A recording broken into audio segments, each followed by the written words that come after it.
Alright guys, so I drank my water and I'm pumped to talk about this shitty movie that Blumhouse just put right on Netflix just for the hell of it, because there's this movie called Thriller that came out last year apparently. It says 2018 online. It's a Blumhouse movie that did not go to theaters, and it just finally made it to Netflix. And before I watched this movie, I was thinking, I wonder why it's on Netflix. So it's a Blumhouse movie that's direct to Netflix, and starting out watching it, I was like, this is fine. Like, I thought this wasn't, like, awful. I was like, this is just average, alright, even though it cribs so much on Prom Night, the original 1980 Prom Night. This starts out with a character dying, getting killed on accident by kids, in this case, teenagers. Younger teenagers. So I think it's like 4 years after this that it's current time in the movie. But at the beginning, there's teenagers who accidentally kill a kid, part of the group, and they blame it on another person. And then it is their homecoming as opposed to prom night. So in present time, this guy gets let loose on homecoming and goes to kill these kids that wronged him. This is just literally prom night. The plot is just prom night, except for they fucking say homecoming instead of prom night. That is just so cynical, man. I really don't like it. I guess at the beginning, even though I was like, this is cribbing on prom night, it is really hardcore. It was average. I was like, it's not that bad. But the thing that's great about this movie is that it waits until it keeps going, and then it gets worse and worse and worse. Again, at first it was adequate, but then it built to this stupid shit.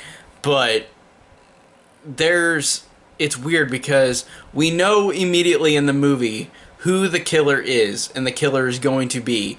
But then we have a random red herring thing where, like, another character talks to herself, like her sister, who's the person who died, is talking to her in her mind.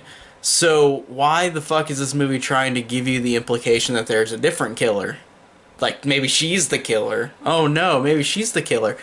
Fuck off. I don't get why you have to do that. You know it's not going to be that person. That's so fucking stupid. She talks to herself, so she might be the killer. And then there's a random ass scene of the killer in this movie the guy who's killing, he's let loose. And he comes back to his home and he's talking to his mother, who's saying, like, they wronged you. And he just grabs a thing of ketchup, squeezes a bottle of ketchup, and just, like, inhales, like, all this ketchup in his mouth. What does that even... What's the point of that scene in the movie? Like, is it trying to say, like, he's crazy because he's drinking a bottle of ketchup? Like, what does that even mean? I don't get that. And funny enough, since this is Universal and Blumhouse who did this movie... it's weird. I think they did it once, maybe twice, but there is sound effects from Halloween 2, where you know how in Halloween 2, whenever Michael Myers breaks through the glass and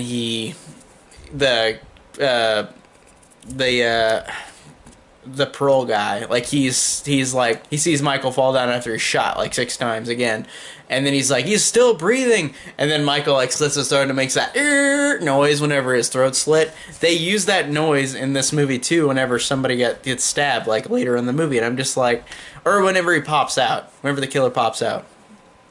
Like, why have they used that? That's so weird that they use that sound effect that they own. But why did they put that in a movie that makes me remember a better movie than this? And it surprised me. I'm just like, why?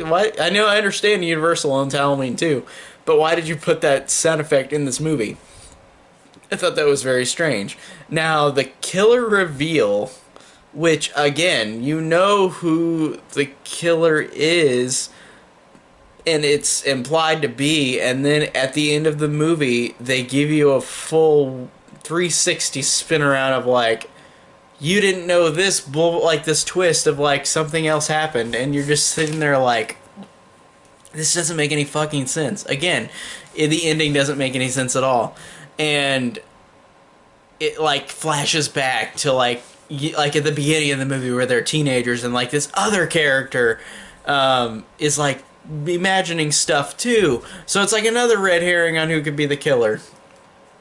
So you get the reveal of the killer, which doesn't make any sense. And then you get another like ending scene where it's like they're saying, "Oh, this happened, but no, this didn't happen." And I know this doesn't make any sense unless you haven't seen this movie, but I don't recommend seeing this movie.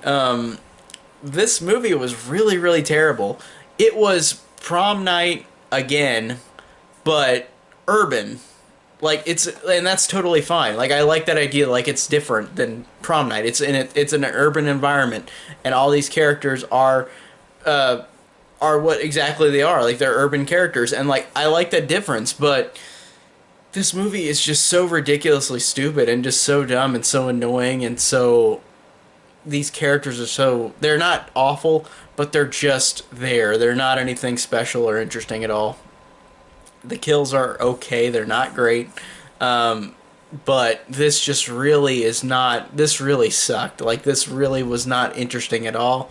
It was because it cribbed so much on prom night, and then had all these stupid twists and all these stupid red herrings that make no sense in the context of the movie. And then the reveal at the end, and then another reveal at the end, which doesn't make any more sense. Again, it's just like, why? What is up with this movie? And I could see why Netflix was so ashamed of this movie that they threw it on Netflix. The same with like that movie Mercy Black, which I thought was better than this, but it wasn't that great. Netflix is just getting all the Blumhouse movies that are bad, I guess. Or, well, they still put bad Blumhouse movies in theaters, so I don't get why. Maybe they thought this one wouldn't sell. Even though the artwork there is pretty cool for the poster, I like that artwork, that's pretty cool, but it's just a prom night ripoff that's 10 times worse.